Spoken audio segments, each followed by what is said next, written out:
We are back on Inside Politics. Our guest today is Joe St. George, national political editor and Washington correspondent for EW Scripps, the parent company of News Channel 5. Joe, how different is it covering a presidential campaign in the year of a pandemic as compared to normal? There's nothing normal about this year. 2020 is not a normal year. No. It has been challenging at times, right? And difficult. But at the same time, I think we've all adapted to the Zoom environment to get interviews and to reach out to sources. I mean, I'm talking to you through Zoom right now, the magic of virtual television and all that. I think it's been unique. In terms of the campaigns, though, I think the big thing that we saw is door knocking. And if President Trump is able to pull out a victory, and at this point, if you look at the polls, I think it would have to be classified as another surprise victory, a second one.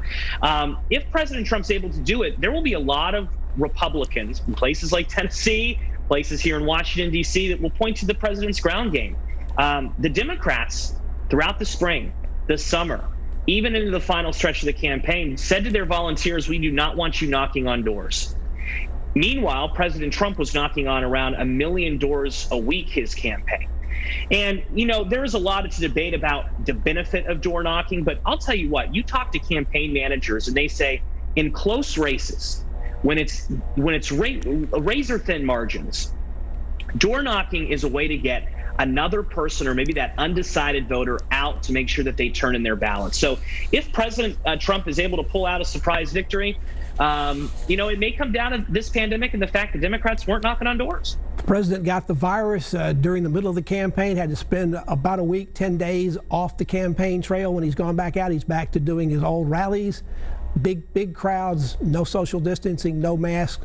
With the spike that we're having right now, particularly in almost every state in the country with the virus, isn't that setting up a sort of a bad optics for people to look at, particularly voters who haven't made up their mind, to see what's going on, and he's out doing things that are very different from what his health officials are telling him, and he keeps fighting with his health officials about it, Dr. Fauci and everybody else. Well, it is very obvious that the President of the United States has pushed in all his chips, to use a poker metaphor, pushed all his chips on that he is trying to appeal to someone who is sick and tired of COVID-19 in this pandemic. We heard that in the debate in wonderful Nashville, Tennessee. The President of the United States is appealing to someone at home who is just sick and tired of this pandemic. Now, health officials are falling off their chairs because they don't want to hear this, and they say this could result in more loss of life and certainly more hospitalizations and more cases. But the president believes that perhaps he can win re-election by appealing to that person who just wants to get on with your life, even though the virus is not ready for all of us to get on with our lives, and those are the facts. We've seen probably 50 million people who've already voted in this election. We're on our way to record turnouts. What does that mean, and who does it benefit? Well, early voting is going to benefit Joe Biden supporters. And if you look at the numbers from all across the country, Democrats are returning their ballots, voting in person at higher rates than the Republicans. That being said, President Trump's team, Republican strategists, believe that there will be a lot of Republicans going to the polls on Election Day to make sure their vote counts. Remember, there was that several-week stretch where the president was criticizing any type of voting by mail, any type of voting that doesn't include going to the ballot box on Election Day. There are voters out there who are going to remember that and go to vote the second Tuesday of November, in just a few days, to listen. So it's second Tuesday after the first Monday in November. Got to make sure it's constitutionally correct. But, it is fascinating. And you asked about the pandemic. One last thing popped in my head about that.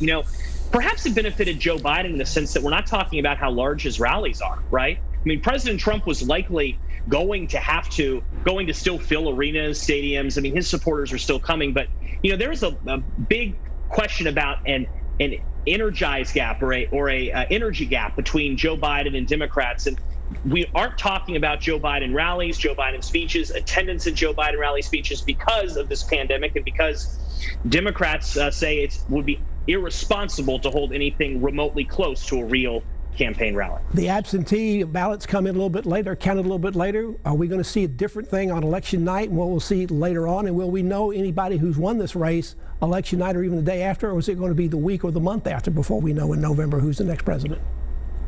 Pat, the most important thing that we can tell voters out there is just please be patient on election night. Now, there is a chance, an outside chance, that we know a winner on election night. If Biden is able to win Florida and Ohio, 2 states that are processing ballots as we speak, 2 states that will project a lot of numbers early on election night, because as soon as the polls close, they'll be able to post the data to the Secretary of State's election officials' websites, and networks, who knows, may be able to call it. If Biden is able to win Ohio and Florida by 10, 11 o'clock on election night, it's going to be a Joe Biden presidency. But if it's close in Ohio, if we can't call Ohio and we can't call Florida, for folks at home, please pack your patience. In fact, you might as well maybe go to bed, because there are some states that are going to take days, if not weeks. I was on assignment in Pennsylvania a few weeks ago. They aren't allowed to start counting ballots until Election Day. They're having a record amount of ballots being turned in. These election officials don't have the staff to open up the envelopes, to scan it, to count it, to process it. One strategist in Pennsylvania told me it may be Thanksgiving by the time we know Pennsylvania. So pack your patience on election night. There's a good chance we won't know the winner, because the results just won't be in there yet, because there's just not enough volunteers, not enough election officials to actually tabulate the votes. Joe St. George, thank you so much for being with us. We look forward to having you on the show in the future. You are just in case people not seen you before, you are the national political editor and Washington correspondent for EW Scripps, the parent company of News Channel 5. Good luck to you for the rest of the election. Good luck to all of us on election night and election month, if that's what it turns out to be. And we'll see you here next time. Pat, great to talk with you, and it's a pleasure to talk with you. So much institutional Nashville knowledge on this program. That's Inside Politics for this week. Thank you so much for joining us. Hope you'll be back here again for a future show. If you can't get to politics in the meantime, go to the News Channel website. You'll find my Capitol View commentary there. There's new commentary posted every Friday afternoon. Enjoy the rest of your weekend, and we'll see you here next time. Goodbye.